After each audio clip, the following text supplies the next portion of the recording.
Greetings, my name is Isaiah from EdAnime Productions. I am a co-owner and producer. I do the research for Meltrek, and I'm going to be presenting one of the books I read, They Came Before Columbus by Ivan Van Sertima, and be ready for the presentation. I'm here to present They Came Before Columbus, The African Presence in Ancient America by Ivan Van Sertima. In this book, Ivan Van Sertima denounces the theory that Africans first came to America on slave ships. This is important because in school, that's what you learn, and his book gives a lot of evidence on how we came here before Columbus. Dr. Matthew Sterling led a team of archaeologists into the jungles of Veracruz in Mexico, where they excavated 17 Olmec heads. What were interesting about them was that they had African features, and that their helmet that they wore was known in Egypt as, like, for warriors wore that. In ancient Egypt, we know they had pyramids. In America, they were known for step pyramids, such as the Pyramid of the Sun here. And this is just a comparison between the Pyramid of the Sun and the Pyramid of King Zosar in Egypt. So you can see various similarities, like the steps that they had. This is a bunch of pyramids that stuck out to me. This is the Monk's Mound in Illinois.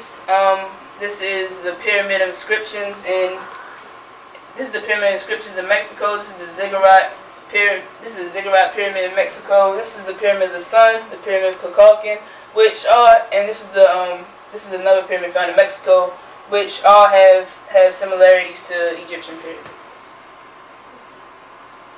Herod's experiment with Abdullah the Brine was to create a papyrus reed boat, a replica of the papyrus reed boats used by the Egyptians, and to test it across the Atlantic Ocean to see if it can make it to America. The first time they did this, they created the Ra-1, and they made the mistake of not including a rope that ran from the stern to the afterdeck, causing the afterdeck to sag, and eventually it sunk within a few days of America, but it made it as far as Barbados across the Atlantic Ocean. After this, they created the Ra-2, which was small and exactly identical to that of the Egyptians, and it made the voyage successfully. Basically, this proves that the Africans had also there was a pyramid called the Cheops Pyramid, which had a boat called the Cheops boat inside of it, which was a papyrus boat, and it dated back to 2600 BC. So basically, this shows that Africans had the technology to cross it to make it to America before Columbus. Sundiata Keita, I'm just going to give you some background on Mali. Sundiata Keita founded Mali, and in 1310, Mali was controlled by the great ruler Abubakar, who has expanded the empire down the Gambia River. He built Janneh and controlled Timbuktu. Janneh was his griot. A griot was like a consultant, or, like, you know how the president has a cabinet. It's like who he goes to for advice as the king. So his griot was Mamadou Kouyate, and he knew of a sphere-shaped world and dreamed of the lands beyond Africa. So this fueled Abubakar to build 200 master boats and 200 supply boats, which he set off into the Atlantic Ocean, and he instructed the captains to not return until they had reached the end of the ocean or have exhausted their supplies. One of the boats returned and gave the following report. They said it seemed like basically described the current flowing out into the ocean.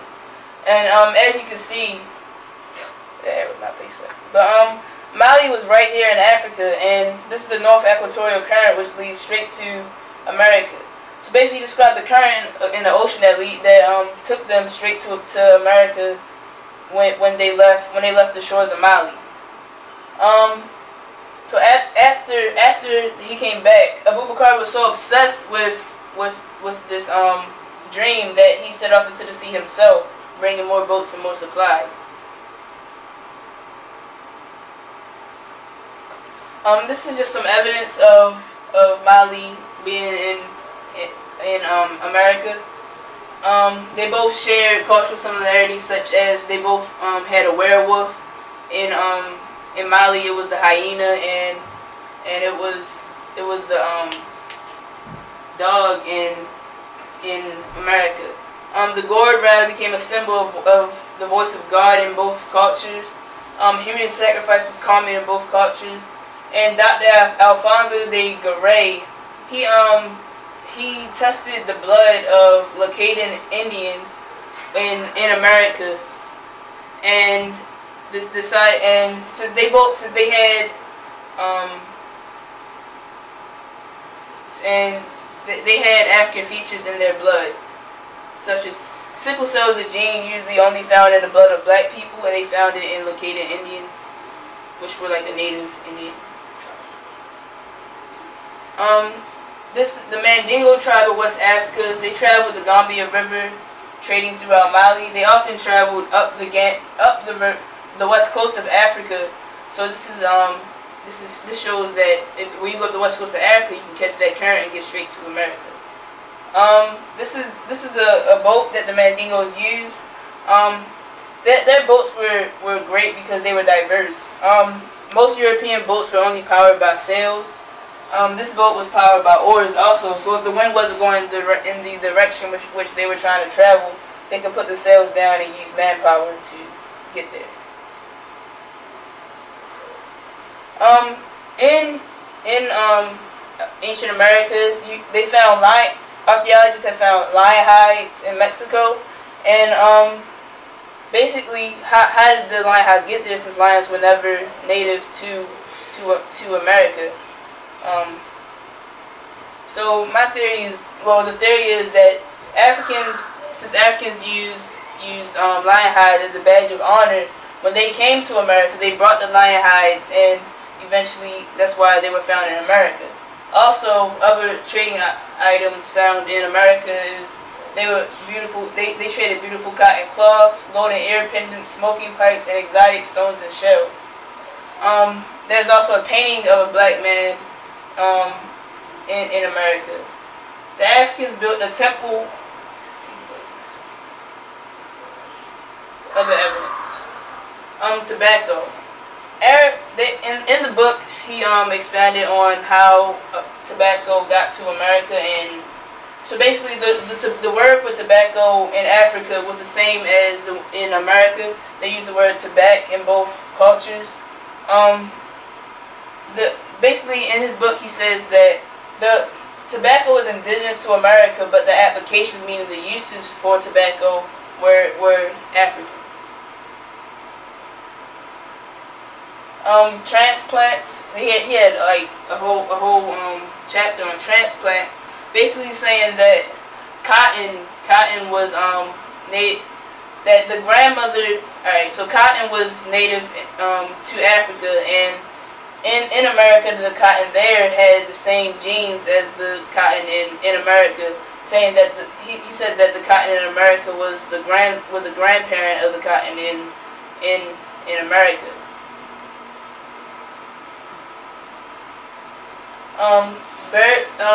His theories on how cotton got across the sea to America. They said birds retained African cotton seeds in their digestive tracts and migrated to America. When people migrated from Asia across the land bridge to America, they took their cotton. African cotton floated across the Atlantic to America, and that cotton flowed from Asia to America. There were Haitian reports that large boats from Guinea traded with the Haitians and brought cotton with them on the Africans' return voyages in about 1462. So that's the one that I believe. That's it. I learned from this film that there were pyramids in Mexico. I learned that we had boats before Columbus. I learned that lions are indigenous to America.